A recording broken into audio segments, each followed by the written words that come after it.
ನಮಸ್ತೆ. ಇವತ್ತಿನ ಈ ವಿಡಿಯೋದಲ್ಲಿ ಪ್ರಶ್ನೆ, ಕೈಮದ್ದಿನಿಂದ ಅಜೀರ್ಣ ಸಮಸ್ಯೆ ಬರುತ್ತಾ ಅಂತೇಳಿ. ಸಾಮಾನ್ಯವಾಗಿ ನಾವು ಆಹಾರ ಪದಾರ್ಥ ಸೇವನೆಯನ್ನು ಮಾಡಬೇಕಾದ್ರೆ ನಮ್ಮ ದೇಹಕ್ಕೆ ಯಾವ್ದು ಸೂಟ್ ಆಗುತ್ತೆ, ಯಾವ್ದು ಸೂಟ್ ಆಗಲ್ಲ ಅಂತೇಳಿ ತಿಳ್ಕೊಂಡಿರ್ತೀವಿ. ಅದೇ ನಮ್ಮ ದೇಹಕ್ಕೆ ಸೂಟ್ ಆಗದೆ ಇರ್ತಕ್ಕಂಥ ಆಹಾರ ಸೇವನೆಯನ್ನು ಮಾಡಿದಾಗ ಕಾಮನ್ ಆಗಿ ಅಜೀರ್ಣ ಆಗೇ ಆಗುತ್ತೆ, ಪಚನ ಕ್ರಿಯೆನೇ ಇರೋದಿಲ್ಲ.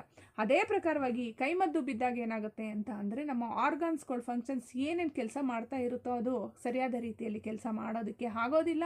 ಅಜೀರ್ಣ ಸಮಸ್ಯೆ ಉಂಟಾಗಿರುತ್ತೆ. ಅಜೀರ್ಣದಿಂದ ಇನ್ನಷ್ಟು ಅದಕ್ಕೆ ರಿಲೇಟೆಡ್ ಆಗಿರ್ತಕ್ಕಂಥ ಕಾಯಿಲೆ ಕಸಲೆಗಳೆಲ್ಲ ಸೃಷ್ಟಿ ಆಗ್ತಾ ಹೋಗುತ್ತೆ.